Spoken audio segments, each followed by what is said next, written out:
Muito bem, minha gente, chegamos ao momento da ministração da palavra de Deus. Eu quero convidar você, quero convidar sua família, todos aí, para, para estarem conosco, certo? Nesse momento de ministração da palavra de Deus. Você não vai se arrepender, tá certo? Fique aí, tranquilo aí, sentadinho no lugar que você está e vamos ouvir a ministração da palavra de Deus aos nossos corações, tá ok? Deus tem uma palavra para as nossas vidas e a gente convida você para tal neste momento. Eu ministrei ontem na igreja, no capítulo de número 12 do Evangelho de João. Eu gostaria de trazer aqui uma palhinha sobre a ministração de ontem, porque eu acho que é interessante para todos nós, né? Ontem foi culto de doutrina na nossa igreja e eu ministrei no capítulo 12, que foi a ocasião, 12 de João, a ocasião em que Jesus, 6 dias antes da Páscoa, isso é, 3 dias antes de Jesus ser assassinado, né? Era 6 dias antes do domingo de Páscoa. Então, Jesus foi assassinado na sexta, então faltava 3 dias para Jesus ser assassinado. Ele foi até a cidade de Betânia, e lá na cidade de Betânia fizeram uma ceia. O texto do Evangelho de João, ele enfatiza alguns detalhes da história, mas Mateus e Marcos enfatizam outros detalhes da história. O texto nos mostra, nos outros evangelhos, que essa reunião foi na casa de um cidadão chamado Simão Leproso. Provavelmente esse Simão Leproso fosse da família de Lázaro e provavelmente esse culto, esse jantar foi feito para Jesus por causa do milagre que Jesus tinha feito na vida de Lázaro. Possivelmente esse homem fosse familiar de Lázaro, há alguém que diga que esse nome era um segundo codinome de Lázaro, mas o mais provável é que fosse um familiar, e por ser, se ele ainda era leproso, não estava presente, porque o leproso não podia estar no meio da sociedade. Mas pode ser um nome leproso, a uma referência que ele em algum tempo foi doente, Jesus curou, alguma coisa assim. Esses detalhes a gente não tem como mensurar, porque são apenas conjecturas que a teologia faz. Mas o que importa é que Lázaro estava presente na mesa, a irmã Marta no mesmo ofício dela, né, que era aquela tribulação para servir Jesus, aquele negócio. E Maria de Betânia, irmã de Lázaro e de Marta, transforma o momento de jantar num culto. Maria era uma pessoa, desde a primeira referência a ela, no capítulo 7 de Lucas, que mostra algo semelhante àquilo, que Jesus foi na casa de Lázaro. Aí sim, aquela outra história foi na casa de Lázaro, a Bíblia deixa claro que foi na casa de Lázaro, eles eram amigos de muito tempo. E aí, no meio do jantar, antes do jantar, Jesus estava ensinando. O que é que a gente aprende com isso? Aonde Jesus está, necessariamente acontece um culto. É para isso que ele veio, para convocar os seres humanos afastados de Deus a se voltar para Deus. Essa é uma da estigma de Jesus, o apostolado. O apostolado leva Deus aos homens. O sacerdócio leva os homens a Deus. Jesus tem essas duas coisas. Ele é sacerdote e é apóstolo. Hebreus diz que ele é apóstolo de nossa alma. Então Jesus aproveita aquele momento de reunião e começa a pregar a palavra.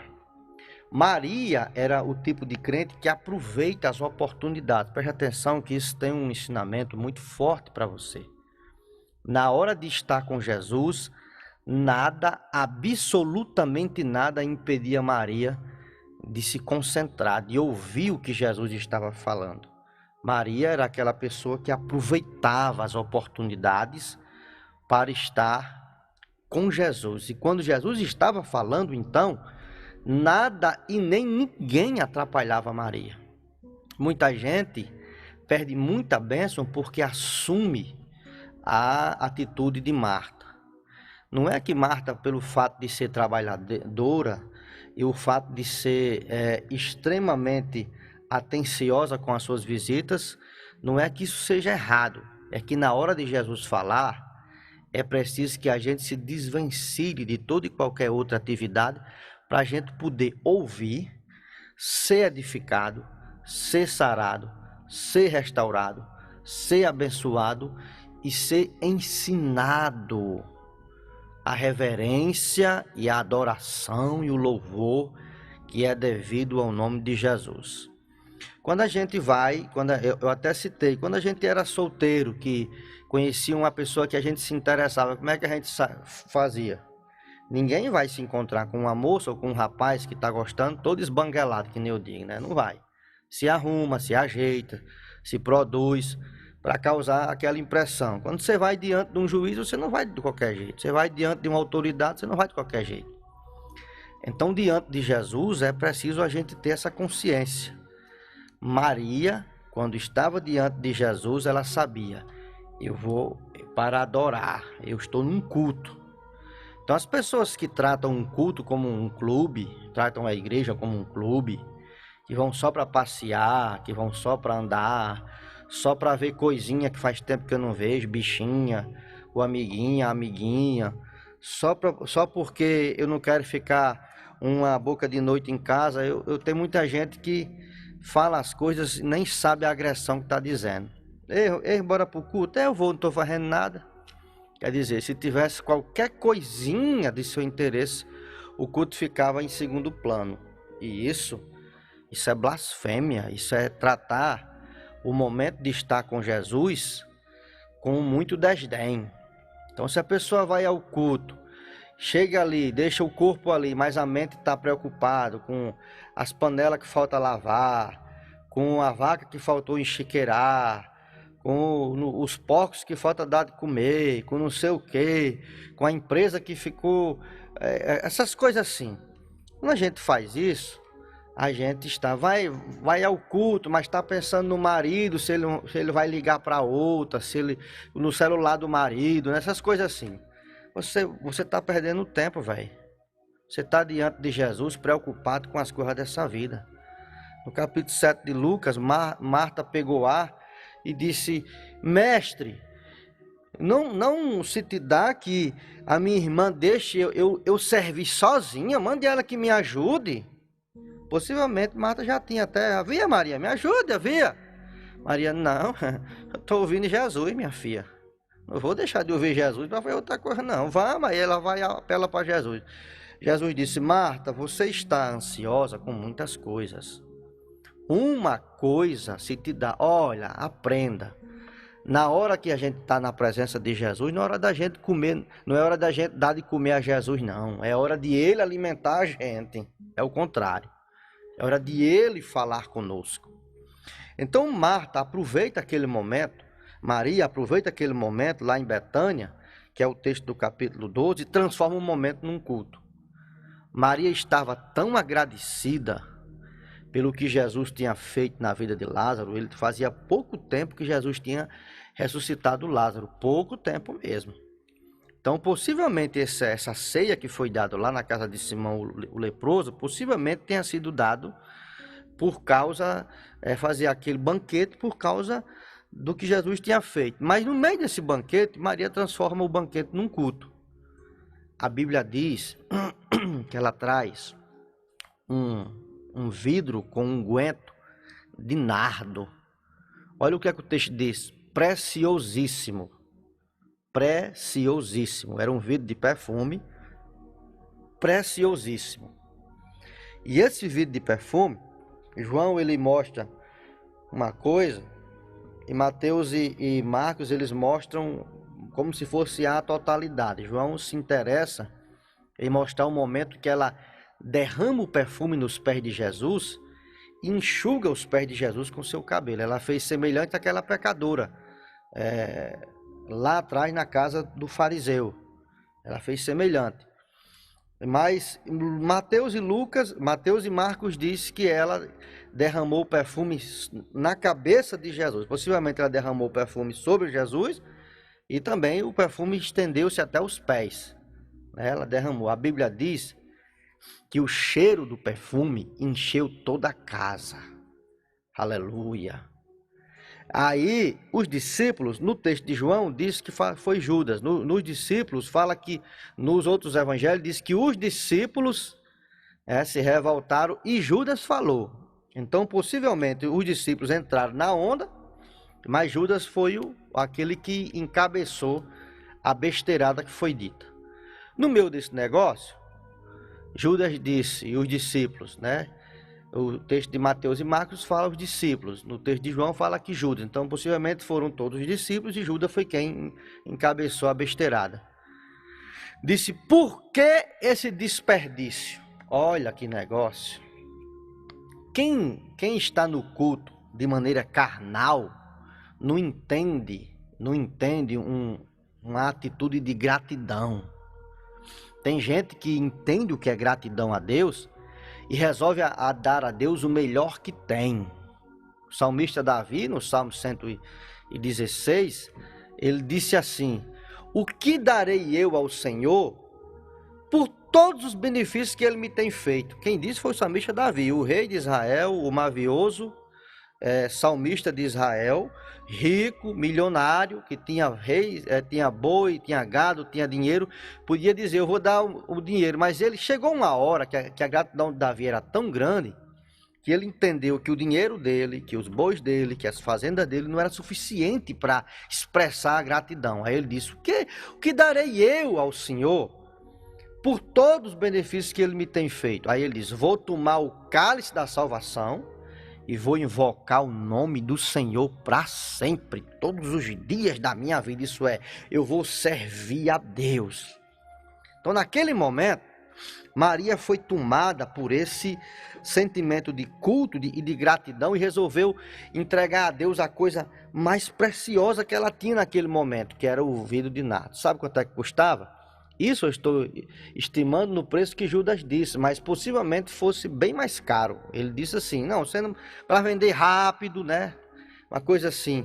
Ele disse, por que não se vendeu esse perfume por 300 denários? Sabe quanto é que custava 300 denários? É o equivalente a 300 dias de serviço de um trabalhador braçal. Ela deu quase um ano de trabalho. Ela derramou. Aí ele disse, por que esse desperdício, né? Quando você quer cultuar a Deus, sempre aparecem os carnais, aqueles que vivem na carne, que olham para o material e diz isso é desperdício. Não, não é desperdício, é para Deus. Você está doando aquilo que você acha que é para fazer para Deus. E ela fez isso. A Bíblia diz que o perfume invadiu toda a casa. Quando o negócio é feito à base da adoração, invade a casa. E se invade a casa, contagia os que estão perto. Eles vão sentir o aroma agradável da sua adoração e gratidão a Deus. Outra coisa interessante que Maria fazia é que nada e nem ninguém atrapalhava.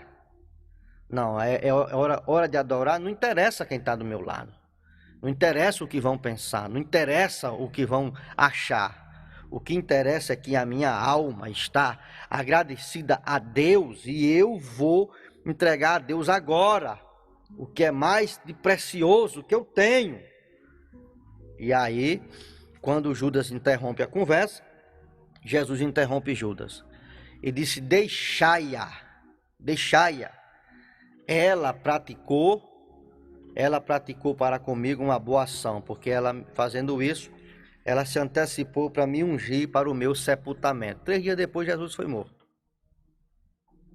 E aí ele disse, em verdade vos digo que em qualquer canto do mundo que for pregado o evangelho, será dito o que essa mulher fez para a memória dela.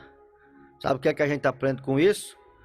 Em momentos de adoração sincera, você deixa marcas eternas na vida das pessoas. A adoração de Paulo e Silas, como eu já falei outro dia, lá no cárcere de Filipos, ela foi tão extraordinária que as portas se abriu, nenhum criminoso fugiu. Por quê? A adoração de Paulo e Silas envolveu aqueles homens. A oração da igreja em favor de Pedro, ela tornou-se notória. Por quê? abalou os alicerces lá da prisão de Pedro, o anjo desceu, as portas foram abertas e Pedro foi livre. Olha, não existe nada mais extraordinário do que uma pessoa que resolve adorar a Deus. Adorar não é só dizer obrigado. Adorar não é uma atitude de bajulação. Deus conhece espírito de bajulador. Tem muita coisa que parece com adoração, mas é bajulação. Deus não aceita bajulação. Deus só aceita adoração. Adoração, adoração. E você só consegue adorar quando você tem um coração agradecido e reconhecedor do que Deus faz na sua vida. Então nunca é o seu braço, nunca é a sua inteligência, nunca é a sua capacidade, nunca é a influência que você tem. Sempre é Deus. Louvado seja o santo e maravilhoso nome de Jesus, para todos sempre. Então isso é o esqueleto da mensagem que eu ministrei ontem. Uma mulher que resolveu transformar um jantar num culto. Ela entregou o mais precioso que ela tinha. E sabe qual é o mais precioso que você tem? É sua vida. É por isso que você, ao invés de destruir a sua vida, vivendo dissolutamente, gastando o seu corpo na prostituição, destruindo o seu corpo com droga, com bebida, com cigarro, destruindo a sua vida, vivendo uma vida dissoluta, quando você reconhece quem é Deus, você pega essa mesma vida e diz: está aqui, Senhor, é o mais precioso que eu tenho. Eu entrego nas tuas mãos como oferta de sacrifício, de cheiro agradável ao seu santo e maravilhoso nome. Nada é mais precioso do que sua vida, nada. Nada. E era isso que Maria estava celebrando. Aquele vidro de nardo que valia 300 dias de serviço, quase um ano de serviço, não era mais precioso do que a vida de Lázaro que Jesus tinha dado. Oh, aleluia! Ela estava agradecendo pela vida do irmão, ela estava agradecendo ao Senhor. E os crus, os carnal que estão por perto, tentam atrapalhar a sua adoração, dizendo que é desperdício. Não, não é desperdício. Se é para Jesus, não é desperdício. Tenha consciência. Então, quando for à igreja, velho, não perca tempo, não. Você tem só 1h30, 2 horas no máximo, é o período de um culto, período coletivo de um culto. Não perca tempo, não, conversando, falando bobagem, se distraindo, olhando celular, mandando mensagem para coisinha. Perca tempo com isso, não. Não perca tempo olhando para a roupa do irmão, da irmã, para a sandália velha, para a roupa aversada, para não sei o... Perca tempo, não perca tempo para olhar se o microfone está velho, se o som está desarregulado, que nem o povo diz, desarregulado. Não perca tempo com isso, não. Não perca tempo se o menino está correndo, está fazendo zoada, está arrastando cadeira. Perca tempo com isso, não. Não perca tempo se o irmão está fofocando, está com os olhos abertos, está com os olhos fechados, está pulando, está caindo. Perca tempo com isso, não. Nesses momentos, Maria não quis nem saber quem é que estava lá. Ela queria saber se dava a sua oferta de louvor e adoração a Jesus. Aleluia! Aleluia, aleluia! Que nada e nem ninguém atrapalhe a sua adoração.